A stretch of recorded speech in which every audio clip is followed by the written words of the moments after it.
Marcos 3. Hoy sí vamos a usar la Biblia.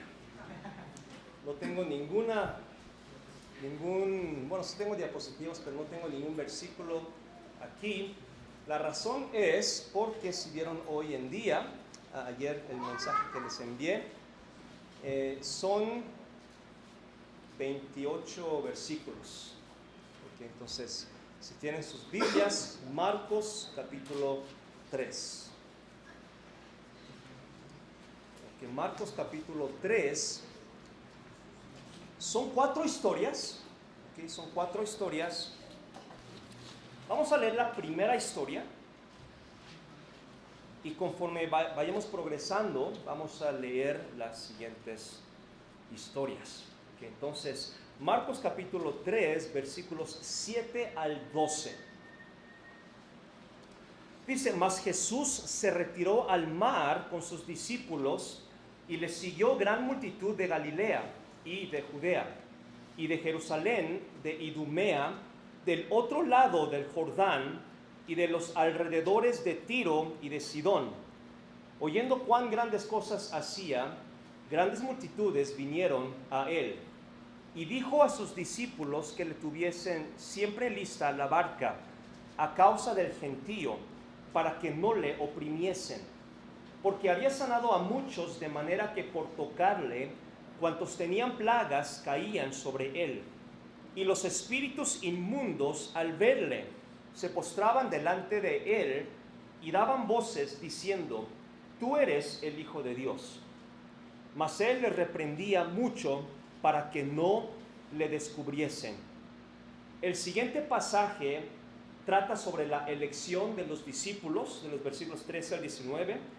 De los versículos 20 al 30 encontramos el famoso pasaje de la blasfemia del Espíritu Santo que los fariseos otorgan a Jesús y le dicen: por el poder de Beelzebú haces estas cosas. Y el último pasaje, de los versículos 31 al 35, encontramos la pregunta interesante que Jesús hace, porque su familia viene a verle y él hace la pregunta: ¿quién es mi familia? Entonces vamos a ver esos 4 pasajes en esta mañana. El título es Sin perder el propósito. Sin perder el propósito. Escuché una encuesta, una noticia bastante interesante que decía que el promedio de atención de una persona ha caído a solo 8 segundos. Y esto es más corto que el de un pez dorado. Estamos en problemas. Ahora, de estas historias que leí, ya se les olvidó de qué estamos hablando, ¿verdad?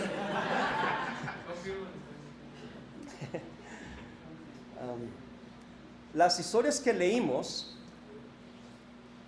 hay un denominador común, por eso es que los juntamos. 3 de estas 4 historias encontramos a las multitudes rodeando a Jesús. Si quieren ver ahí en sus Biblias, van a encontrar el primer, el tercero y el cuarto. Encontramos que Jesús está rodeado de gente.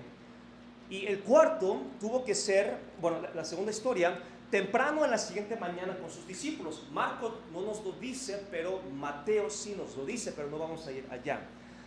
Ahora, encontramos un día, estamos viendo un día en la vida de Jesús, y es un día bastante ajetreada, bastante movida, con mucha gente a su alrededor, y en medio de esto Jesús nos enseña una lección. Y lo que nos enseña es un ejemplo de no perder el propósito, aun cuando está enfrentando una serie de obstáculos. El ejemplo que Jesús nos deja es el de no perder el propósito, aun cuando enfrentó una serie de obstáculos. Entonces, ¿cuál es la primera historia? Lo primero es no endureciendo el corazón. Ese es el primer punto, mostrando compasión. Quiero que noten que Jesús no endureció su corazón, sino que demostró compasión. Estamos en la primera historia. Vamos a ver la primera historia, versículos 7 al 12, ¿ok? No sé si se acuerdan, si se acordarán una semana antes, si no se acuerdan hace 8 segundos, no sé si se acordarán hace una semana antes, Jesús está peleando con los fariseos y sale de la sinagoga. ¿Ok? Es lo que está pasando. Así que versículo 6, y salidos los fariseos tomaron consejo con los herodianos contra él para destruirle. ¿Se acuerdan que Jesús sana a una persona con su mano seca? Los fariseos quieren destruir a Jesús. Y entonces, cuando termina esa historia, Jesús está peleado con los fariseos y con los escribas, y dice que versículo 7, mas Jesús se retiró al mar. Y esa palabra es interesante porque retirar tiene la idea de buscar refugio. Entonces Jesús, en su aspecto humano, nos damos cuenta que está buscando, literalmente está buscando refugio. Ha estado pues en la sinagoga, fue algo pesado, fue algo reñido, y sale queriendo buscar refugio, pero la multitud le sigue, versículo 7. Mas Jesús se retiró al mar con sus discípulos y le siguió gran multitud de Galilea, no solamente de Galilea, de Judea, de Jerusalén, de Idumea, del otro lado de Jordán y de los alrededores de Tiro y de Sidón. No sabemos cuánta gente, pero según otras historias, sabemos que miles le seguían. ¿Sí? Sabemos que miles le seguían, y especialmente de todas estas partes. Así que imaginen el cansancio mental de Jesús, todo lo que está pasando.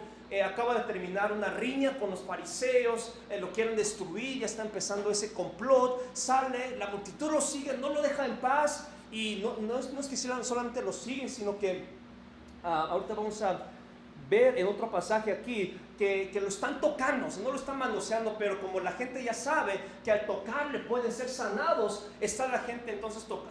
Imagínense miles de personas empujando, queriendo llegar a Jesús, queriendo ser sanado. Imaginen, hermanos, el cansancio de Jesús. Y lo que encontramos es que en esa situación Jesús pudo haberse irritado. Yo me hubiera irritado, ¿no?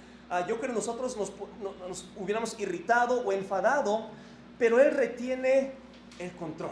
Una vez más, quiero que noten versículo 7, gran multitud, ¿no? Gran multitud. Versículo 8 al final, grandes multitudes vinieron a Él. Entonces, no sé si sintió peligro de vida, pero versículo 9, sí le dice a los discípulos que después sube a la barca, pero el versículo 9 le dice a los discípulos, hey, prepara una barca, porque no sabemos cuándo esto se va a perder el control, ¿no? Entonces dicen, planeen una salida de emergencia, es lo que le dicen, ¿no? No solamente eso, versículo 10, quiero que noten, porque había sanado a muchos, de manera que por tocarle, cuantos tenían plagas, dice, caían sobre él.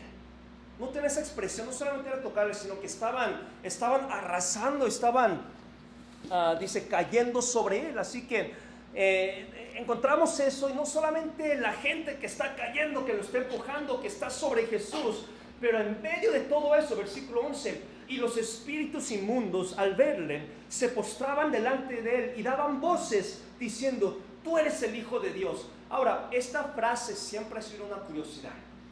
No solamente estaban reconociendo, diciendo, tú eres el Hijo de Dios. No, quiero que se imaginen esta multitud, el gentío. Esta frase cuando los demonios dicen, es que lo que damos a entender es que ellos estaban asustados al ver a Jesús. Entonces este grito no era de, Él es el Hijo de Dios, no, era un grito de asusto, de espanto. Y dice que daban voces, versículo 11, ¿verdad? Y daban voces, literalmente gritaban. Entonces yo no voy a imitarlo, pero imagínense, están gritando, ese es el Hijo de Dios. Entonces se imaginan la multitud que salieron de todas las partes, los fariseos enojados con él, miles siguiéndolo, la gente queriendo tocar, los demonios con los espíritus inmundos, donde pueda, al reconocer a Jesús se postran y están gritando de susto. Esa es la situación. Y en nuestras vidas también, cuando estamos atareados, es cuando más fácilmente podemos endurecer nuestro corazón. Yo no sé cómo les fue esta semana, pero quiero animarles, al menos cuando vengamos a la casa de Dios, a que hagamos una pausa, a que respiremos, y en vez de irritarnos y enfadarnos por todo lo que haya podido suceder en esta semana, situaciones en el trabajo, complicaciones de salud, malas noticias, enfermedades,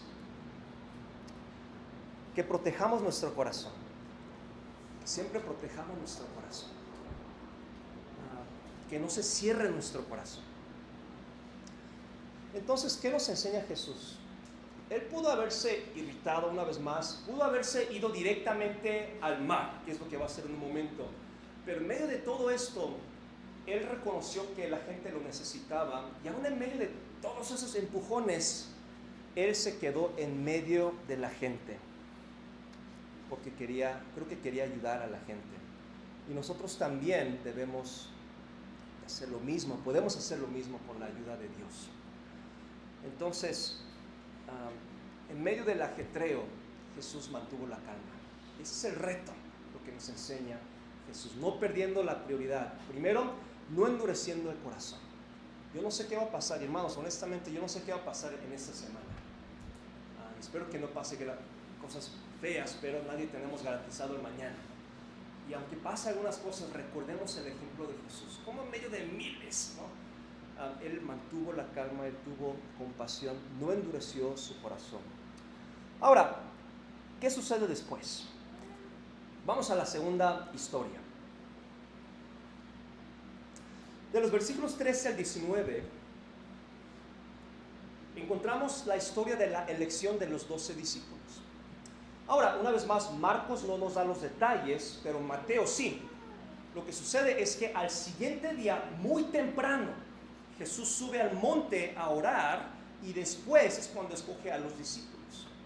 Entonces, él está, y en Mateo también nos dice que él pasó la noche orando y el temprano al siguiente día llegan los discípulos y de ahí escoge a los 12 para que sean los más cercanos. Dice, después subió al monte y llamó así a los que él quiso y vinieron a él.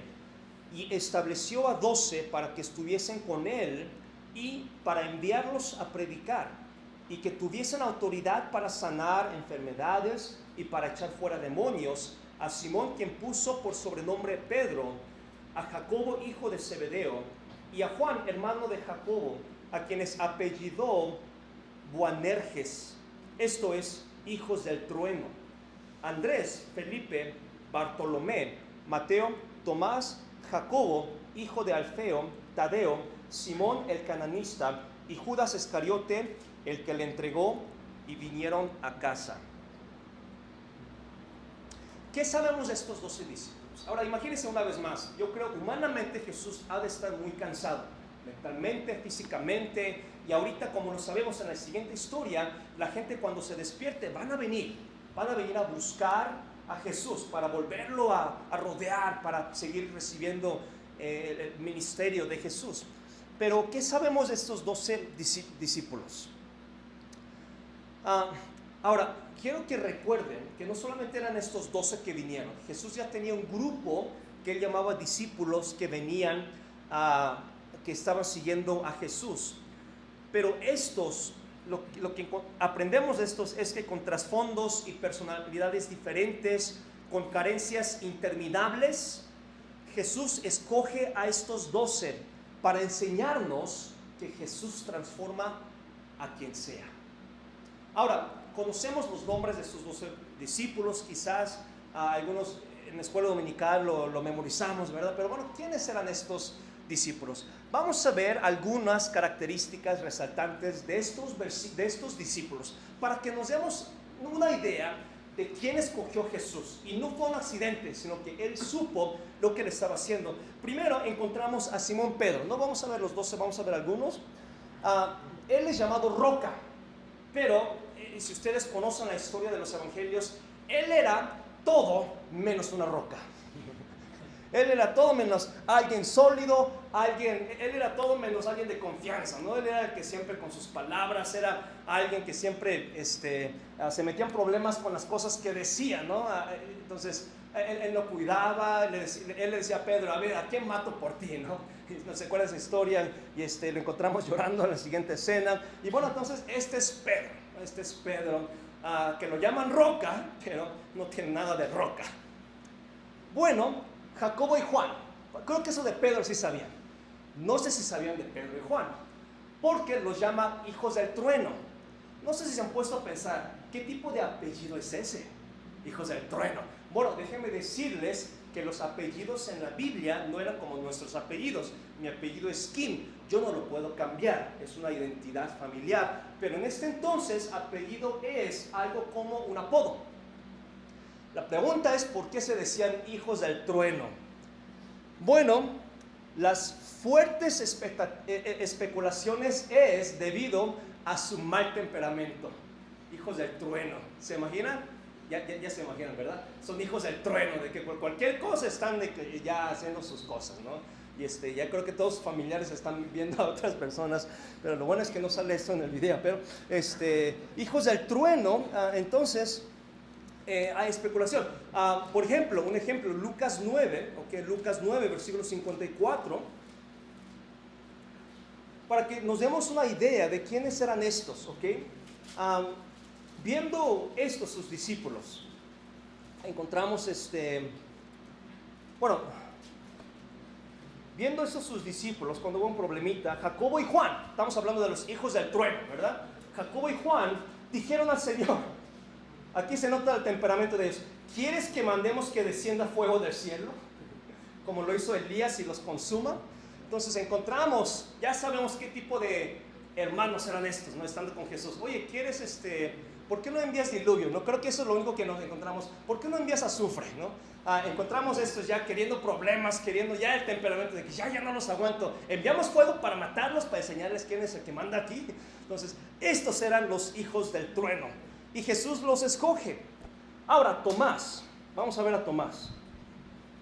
Al versículo 18 nos habla de Tomás. Y bueno, lo que la Biblia nos enseña de Tomás es que cuando Jesús resucitó, Tomás no le creía, dudaba. Ahora, no solamente es después, muchos creen que Tomás siempre era dudoso, siempre era el escéptico, siempre era el que, ¿en serio Jesús? Y no sé cuántas veces le preguntó a Jesús, yo creo 1000 veces, ¿en serio tú eres el Hijo de Dios? ¿En serio? Porque hasta el final dijo, no, hasta no verle no creo, ¿no? Hasta no tocarle no le creo. Entonces, ¿cuántas veces digo, oye, a los discípulos, oye, ¿estás seguro que ese es el mero mero? Entonces nos imaginamos a Tomás siempre dudando y Jesús lo escogió. Jesús escogió a este Tomás, ¿no? El que dudó hasta el final. Ahora, Mateo. Vimos a Mateo comenzando Marcos, ¿verdad? Mateo, cobrador de impuestos. Yo creo a alguien bien rápido en su mente, ¿no? Alguien bien rápido para proteger sus ganancias, para buscar lo suyo, ¿no? Entonces, cuando las cosas sucedían, me imagino a Mateo bien rápido en sus cálculos, en sus cuentas, para asegurarse que él tenía, no importa si los discípulos no tenían, no, ya sea comida, lo que sea, pero yo creo que él se aseguraba que él tenía lo suyo, porque yo creo que él sí tenía conexiones políticas, bueno, todo eso. Entonces, imaginan a Mateo. Ahora, vamos a ver, dos más. Simón, ¿qué sabemos de Simón? Bueno, una vez más, Mateo trabajaba para el gobierno romano, ¿se acuerdan? Era colector de impuestos. Ahora, la Biblia dice Simón el cananista. En otras partes, en inglés dice Simón el celote. ¿Qué significa celote? De ahí viene la palabra en inglés zeal, que quiere decir celo. Cananista es otra referencia. Simón era un extremista religioso que quería derrocar a Roma. Entonces, ese era el celo que tenía Simón. ¿Se imagina cuando Jesús escogió su equipo de fútbol? Viene Simón y ve a Mateo y dice, tú y yo somos enemigos. ¿Se imagina? Porque Mateo era pro Roma y Simón quería derrocar a Roma. Él era un religioso extremista. Estaban políticamente en lados opuestos y Jesús los llama. Jesús, ¿cómo le vas a hacer? No sé, pero ¿qué gente, no? Bueno, y ni hablemos de Judas Iscariote, ¿no? Porque siempre fue engañoso. Hasta el final nadie supo lo que en verdad tenía en su corazón. Ahora, estos son 7 de los 12. Qué tremendo, ¿no? Creo que estamos en mejor compañía nosotros que Jesús. Es que la verdad es tremendo a los que Jesús escogió. Pero una vez más, hay que traerlo en contexto. ¿Cuándo hizo Jesús esto? En medio de toda la tarea, en medio de cuando pudo estar cansado, irritado, enojado, y escogió, y no fue un error, escogió a estos para enseñarnos que su objetivo era ofrecer transformación. El objetivo de Jesús, hermanos, es ofrecernos transformación. No importa cuál sea su trasfondo, no se diga. Yo creo que si usted dice, es que Dios, yo creo que conmigo no, aquí está la lista. Dios puede transformar a todos. Y Él lo hizo a propósito para enseñarnos que Él sigue en el negocio de transformar vidas.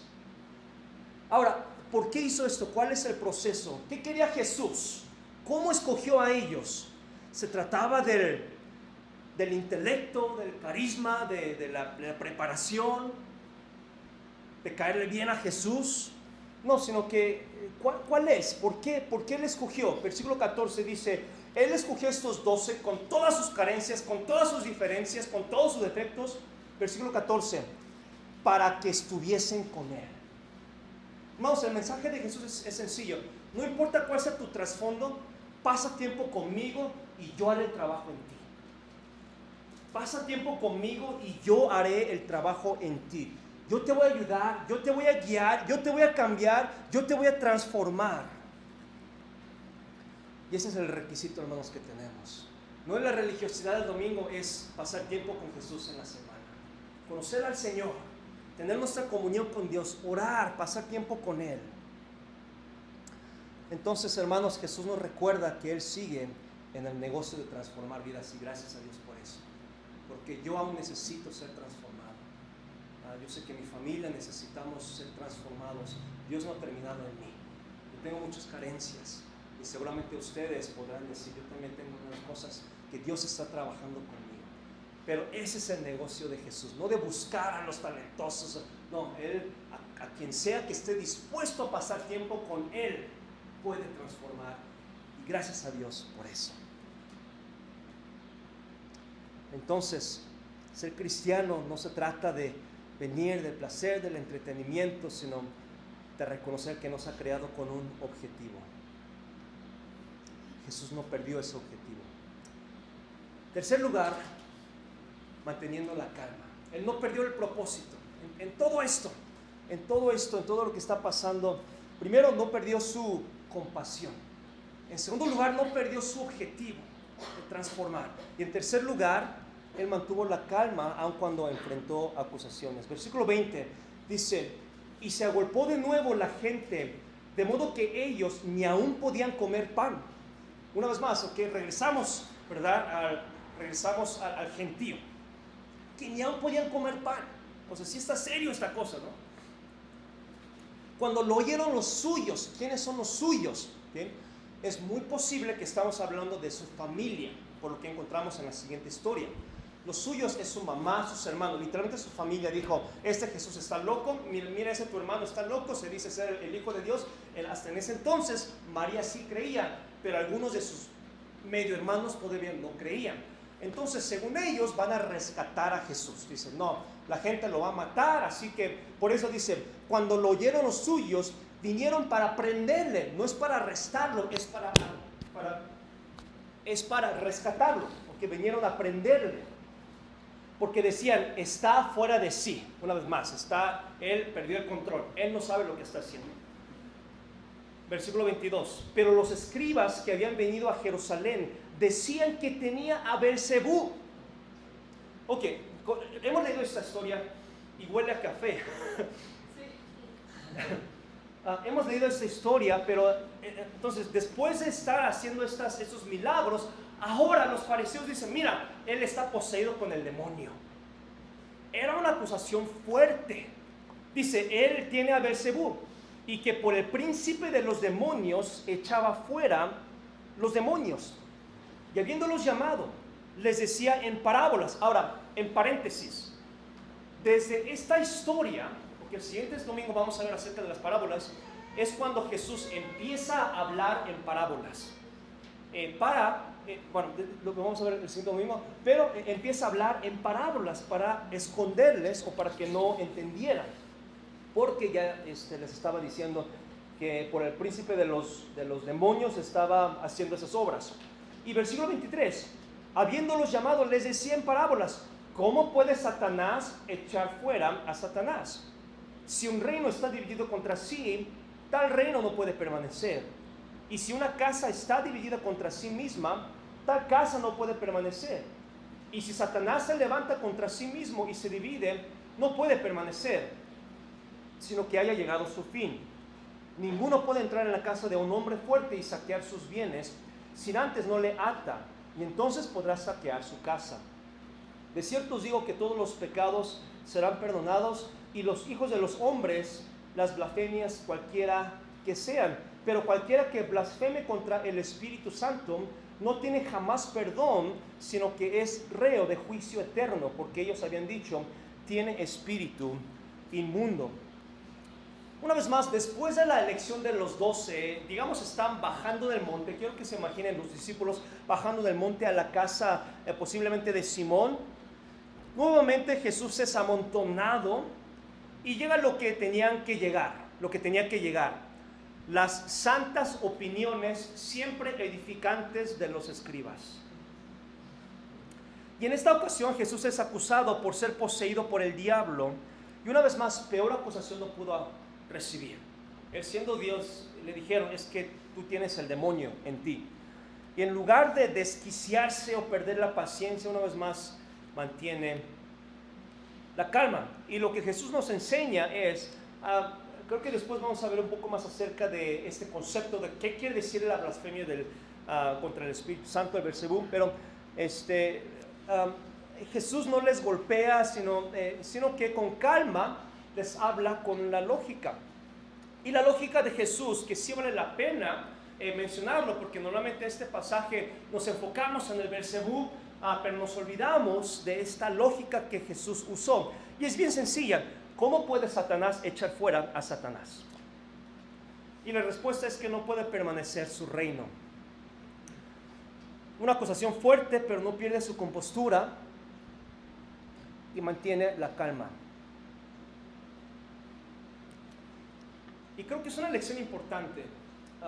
¿En qué sentido? Bueno, vamos a ver esto desde una manera práctica.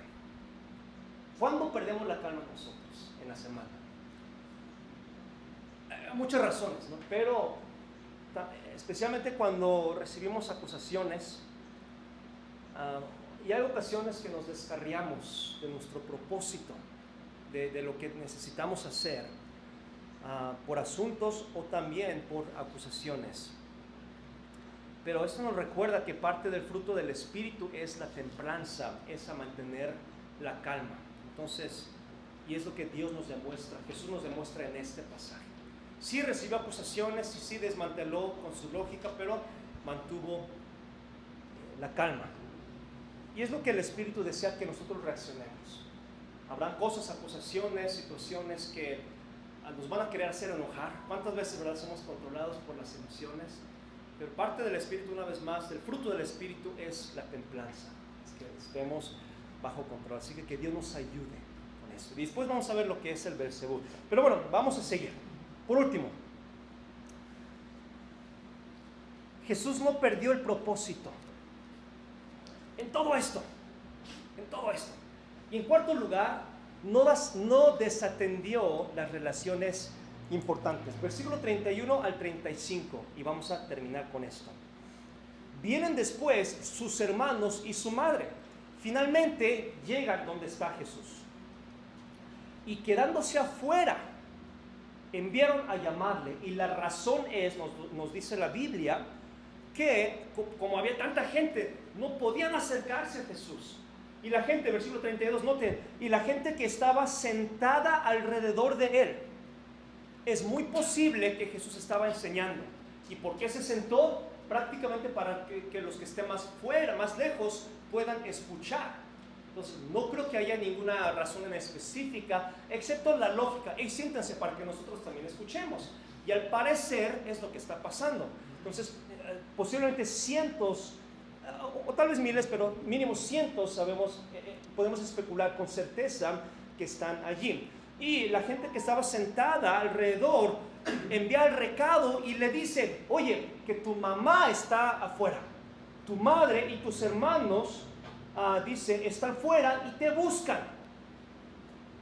Y él respondió diciendo, ¿quién es mi madre y mis hermanos? Ahora, una vez más, los que estaban sentados, quizás dijeron, ¿quién es? ¿Cómo? ¿Que no te acuerdas, Jesús? ¿Tan mala memoria tienes? No, obviamente no se trata de eso, ¿no? Sino que dice, pero dice, ¿quiénes son mis hermanos, mi madre y mis hermanos? Ahora, Jesús, hermanos, no odiaba a su familia en ninguna manera. Ese no es el mensaje que nos deja Jesús. Pero sí notamos que Jesús responde con un toque de hostilidad, porque sí lo es. Porque a primera impresión, ¿cómo se sentían ustedes y sus hijos? Dicen, ¿quién es mi mamá? A ver, chamaco, tú y yo vamos a hablar. Y sí, responde con un toque de hostilidad, yo creo, para enseñarnos algo. Para enseñarnos que existen relaciones más significativas que la familia. Yo no creo que esté apuntando específicamente a su mamá o su papá, pero todos tenemos familiares, tíos, abuelos, bueno, todos tenemos familiares. Y quiero que noten lo que Jesús responde. Y mirando, versículo 34, y mirando a los que estaban sentados, les dijo, he aquí mi madre y mis hermanos.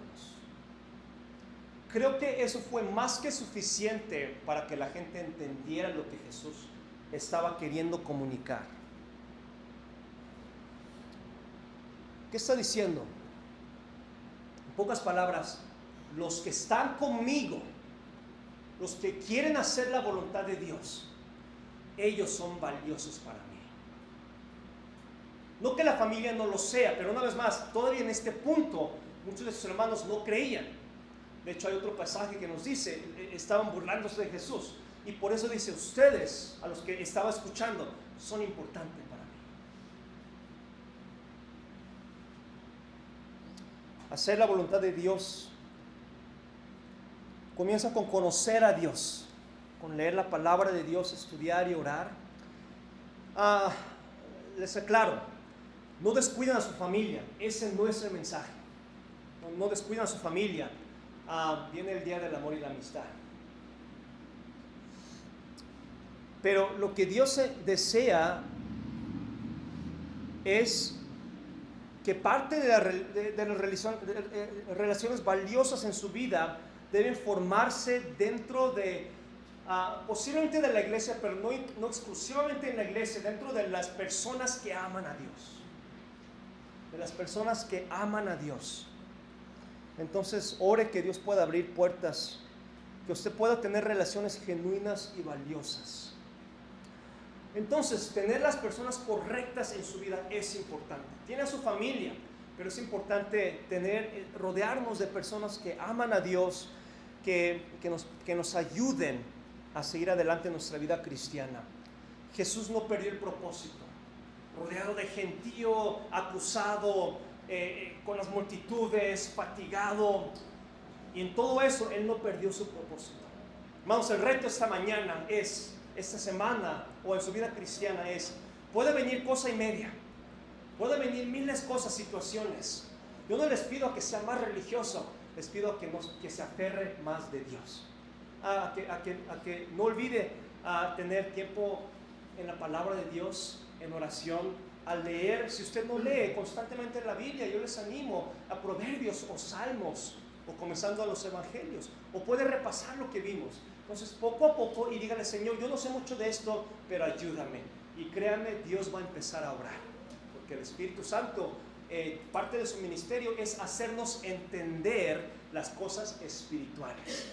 Así que no solamente dependa de mí, sino que dependamos en el Espíritu Santo y que Dios nos ayude.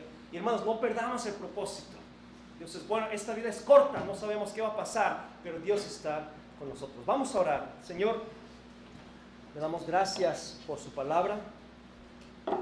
Le damos gracias, Señor, por el ejemplo de Jesús. Y nosotros también, especialmente en este día y edad y generación, vivimos tan atareados, tan movidos, pero en medio de todo esto, Señor, ayúdanos como cristianos. A veces queremos hacer más, pero Señor, ayúdanos así como María y Marta, a tomar un tiempo en delante de tus pies, a estudiar, a escuchar de usted. Y Señor, yo creo que eso requiere fe, porque nuestra mente dice, tengo que hacer esto, tengo que hacer esto, tengo que atender esto y tengo que ver a esta persona. Pero Señor, ayúdanos a hacer amplio espacio en nuestra vida para asegurarnos que el Espíritu Santo nos esté hablando y esté ministrando. Y ayúdanos, Señor, a que esa sea nuestra decisión en esta mañana. En el nombre de Jesús.